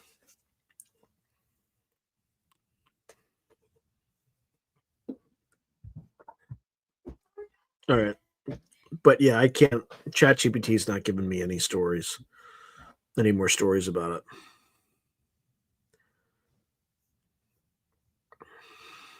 So, oh well. Let me just see what it says about Lynn Buchanan.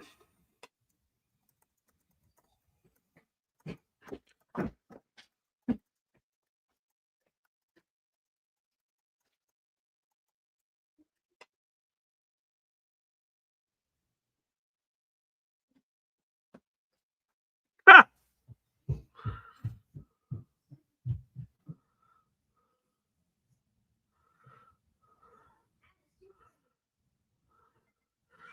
Okay, this is fun. Um, I'm not going to play this for you because it, well, because you won't be able to hear it most likely. But this is the first time this has happened to me, and I think it's great. I think it's pretty awesome. Hold on, just get this so that oh, for fuck's sake, excuse my language.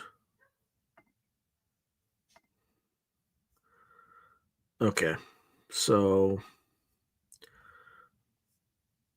I'm just going to share this one more time. I'm not going to play it though. I'm just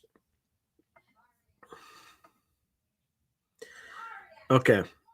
So I just typed in, does Lynn Buchanan have any Men in Black stories? Okay, so you can see what it says here. Okay, so Lynn Buchanan, a former U.S. Army intelligence officer, has recounted experiences involving individuals resembling the enigmatic Men in Black. During his tenure with the military's remote viewing program, Buchanan was involved in several incidents where he either accompanied or was interrogated by mysterious figures dressed in black suits. These encounters often involved debriefings about his remote viewing activities and interactions with individuals who had reported alien abductions. Buchanan's accounts suggest that these men in black like figures were part of covert operations related to intelligence gathering on extraterrestrial phenomena. For a more in depth understanding of Buchanan's experiences with the men in black, you might find the following interview insightful. The following interview.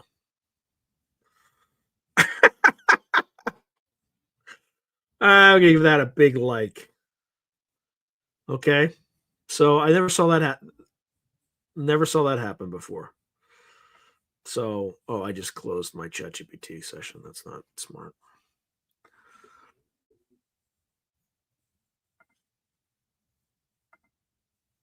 Oh, okay. All right, I got everything still. All right.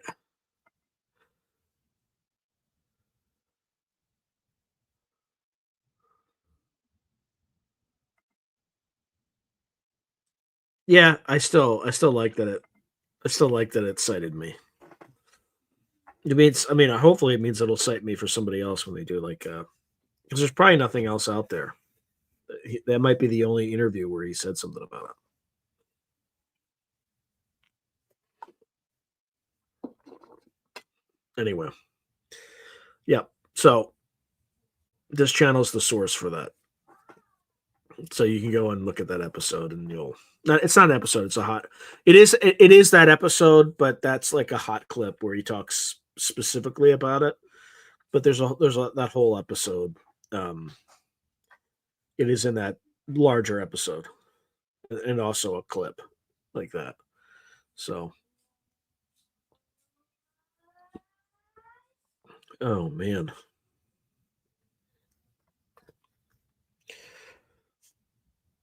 All right, what else? What else can we talk about?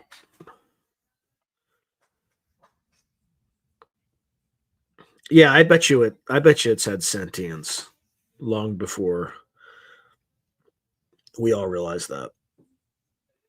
Like and for me, it has been super helpful along a variety of just wildly different dimensions, right? I use it to write legal contracts. I'm not a lawyer, by the way. Um, I use it like to help me do financial models a little bit faster. I use it for coding at times.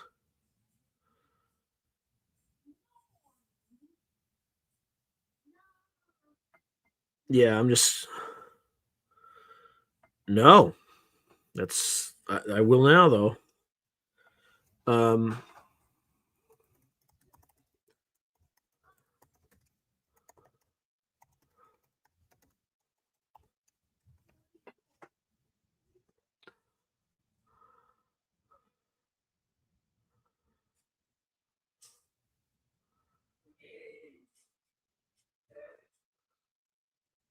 oh yeah, there's that Fred Chrisman guy. He keeps coming up. Just give me a second to. Oh yeah, and then Maury Island and all that crazy stuff. Okay, so the Kenneth Arnold Men in Black case is one of the earliest and most intriguing instances of mysterious figures allegedly involved in UFO related events. Kenneth Arnold is famously known as the father of modern UFOs in his 1947 sighting of 9 crescent shaped objects flying near Mount Rainier, Washington, which popularized the term flying saucers. His encounter with the MIB like figures adds another layer of mystery to his story. On June 24th, 1947, Kenneth Arnold, a private pilot, spotted 9 high-speed objects flying in formation at an estimated 1,200 miles per hour. The sightings marked the beginning of the UFO craze in the United States, occurring just weeks before the infamous Roswell incident. Shortly after Arnold went public with his sighting, he had encounters with individuals who exhibited classic MIB-like traits. Arnold reported being approached by several men who claimed to have official government affiliations. These individuals interrogated him about his UFO sighting and requested that he stop discussing the event publicly. Arnold described their demeanor as overly formal and somewhat intimidating. They seemed focused on discrediting his sightings or discouraging him from pursuing further investigations into UFOs. Arnold felt uneasy during and after these encounters, describing a pervasive sense of fear and intimidation. He suspected these men were attempting to suppress information about UFOs. As part of his investigation into UFOs, Arnold worked with Fred Chrisman, a man tied to the mysterious Maury Island UFO incident, which had occurred just days before Arnold's sighting. Chrisman and his colleague, Harold Dahl, claimed to have witnessed a UFO dumping slag-like material into the water, which damaged their boat and injured a crew member. After investigating this case, Arnold learned that Chrisman and Dahl were also visited by men who demanded their silence, a hallmark of MIB behavior. All right, so here's some theories. It was early government surveillance. Skeptics argue that the men who interrogated Arnold may have been actual government agents attempting to gather intelligence during the burgeoning UFO phenomenon. Arnold's account contributed to the emerging lore of the Men in Black as mysterious, intimidating figures who silence UFO witnesses. The late 1940s were a time of heightened Cold War paranoia, which might have influenced Arnold's interpretation of these encounters. Some UFO researchers believe Arnold's visitors were not human but extraterrestrial or interdimensional beings sent to monitor and suppress knowledge of UFOs. So, let's see if we get a more detailed account.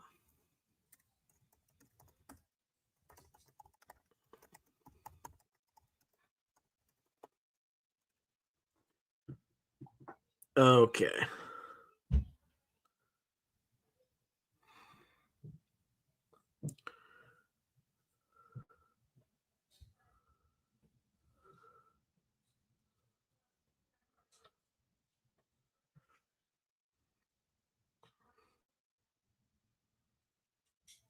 All right, it's just spitting stuff out.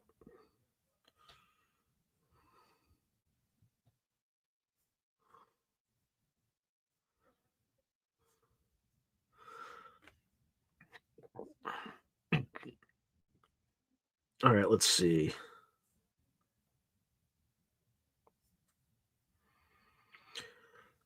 Okay. So during his investigation of the Maury Island incident, Arnold began experiencing unusual and unsettling events. So he described being approached by men claiming to be government agents. These individuals questioned him about both his Mount Rainier sighting as well as his investigation into the Maury Island case. They appeared overly formal, cold, and intimidating, traits that would later become hallmarks of MIB encounters. Arnold noticed inconsistencies in their credentials and behavior. They seemed to have limited knowledge of human customs and societal norms, adding to his unease. He felt their true purpose was to persuade him from pursuing his UFO research. Arnold reported feeling deeply unnerved by these encounters. He describes a sense of being watched and a growing paranoia about his safety. He suspected these men were attempting to suppress his findings about UFOs and silence witnesses involved in the Maury Island incident. Yeah, so I mean, I don't think I'm going to get much more out of that. So let's see. Yep. So we just did. Okay. Oh, APRO, huh?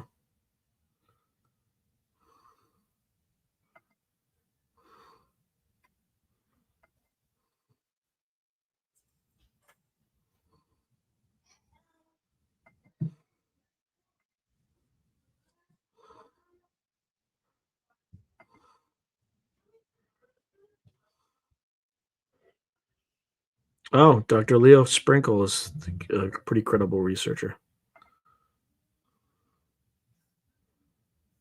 Hmm.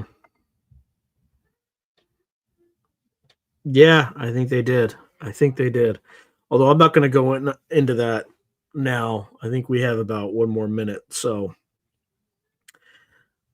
yeah, but there are not a lot of recent incidents. Maybe Virginia might be the most recent incident, which is kind of the 90s when there may have been reported Men in Black like encounters. So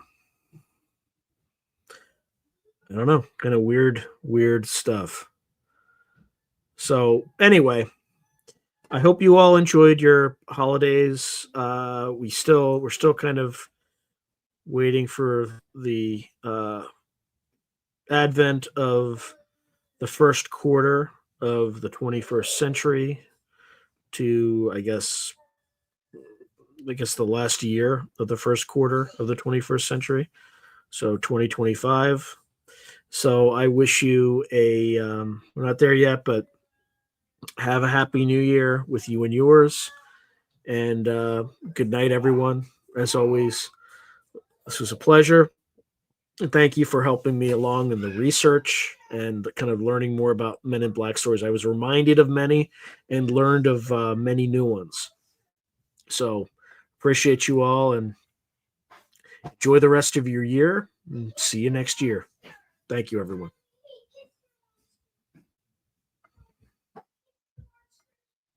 Oops, I didn't want to do that.